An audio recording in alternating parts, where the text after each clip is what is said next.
Hi fellas, என் தமிழ் சேனலுக்கு உங்களை வரவேற்கிறோம். இன்றைக்கி குக்கர்லேயே எளிய முறையில் டேஸ்ட்டாக எப்படி ஒரு டிஃபன் சாம்பார் செய்கிறதுன்னு பார்க்க போகிறோம். இதுக்கு தேவையான பொருட்கள் வெங்காயம், தக்காளி, கேரட், முருங்கைக்காய், உருளைக்கிழங்கு. இது 3 மெயினாக போடுங்க. இது கூட நீங்கள் கத்திரிக்காய், அவரைக்காய், பீன்ஸ் இந்த மாதிரி ஆட் பண்ணிக்கலாம். பட் இது 3 மெயினாக இருந்தால் தான் டேஸ்ட்டாக இருக்கும். இதில் 1/2 கப் துவரம்பருப்பு, அது கூட 1/2 கப் பாசிப்பருப்பு சேர்க்குறேன். இது ரெண்டையும் தண்ணி ஊற்றி நல்லா களைஞ்சிட்டு கழுவி வச்சுக்கோங்க.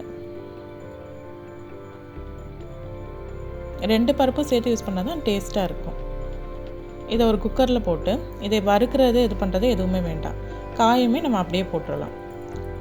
முருங்கைக்காய் வந்து ஒரு இன்ச் பீஸில் கட் பண்ணியிருக்கேன். உருளைக்கிழங்கும் கொஞ்சம் பெருசாக கட் பண்ணியிருக்கேன். ஏன் அப்படின்னா நம்ம வெந்து வரையில் அது மசியாமல் இருக்கும். கேரட்டை சின்னதாக கட் பண்ணாவே நம்ம வேகிறதுக்கு கரெக்டாக இருக்கும். வெங்காயம், ஒரு வெங்காயம் யூஸ் பண்ணியிருக்கேன், சின்னதாக கட் பண்ணியிருக்கேன். அதே மாதிரி ஒரு தக்காளி.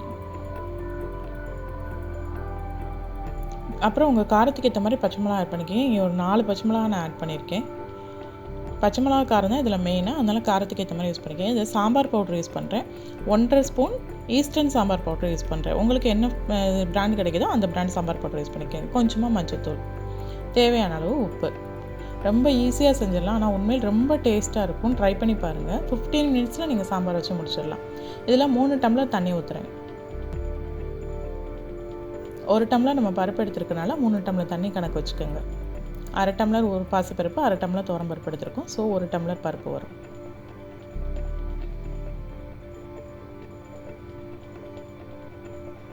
குக்கரை க்ளோஸ் பண்ணி 2 விசில் வச்சுக்கோங்க. 3 விசில் கூட நீங்கள் வைக்கலாம். உங்கள் பருப்பு எப்படி வேகுமோ அதுக்கேற்ற மாதிரி வச்சுக்கோங்க. காய்க்கு பிரச்சனை இல்லை. இதில் நான் 2 விசில் வச்சு எடுத்திருக்கேன். எனக்கு பருப்பு ரொம்ப நல்லாவே வெந்துருச்சு. உங்களுக்கு காட்டுறேன் பாருங்கள். நல்லா மசிஞ்சிருச்சு பருப்பு எல்லாமே. இதுக்கப்புறம் ஒரு கடாய் வச்சு ஆயில் போட்டு நம்ம தாளிக்க போகிறோம். தாளிக்கிறது நம்மளுக்கு ரொம்ப மெயின். எதுனாலும் பருப்பு போட்டு நீங்கள் செய்கிறீங்கன்னா கடுகு சீரகம் போட்டு தாளிங்க. பட்டை லவங்க போட்டு செய்ய போகிறீங்க, சிக்கன், மட்டன் இந்த மாதிரி செய்ய போகிறீங்கன்னா சோம்பு போட்டு தாளிங்க. அதுக்கப்புறம் இப்போ வரமிளகா, சீரகம், சோம்பு, வரமிளகா போட்டிருக்கேன்னா கொஞ்சமாக பெருங்காயத்தூள். அதை அப்படியே அந்த சாம்பாரில் ஊற்றி மேலே கார்னிஷுக்கு மல்லி இலை போட்டு சர்வ் பண்ணிடலாம். ரொம்ப சூப்பராக இருக்கும். ட்ரை பண்ணி பாருங்கள். சாம்பார் கூட, இட்லி, தோசை கூட ரொம்ப நல்லா போகும். டிஃபன் சாம்பார். இதை நான் பொங்கல் கூட சர்வ் பண்ணியிருக்கேன். நீங்கள் எதுக்கு இட்லி கூட, தோசை கூட, எது கூட வேணாலும் சாப்பிடலாம்.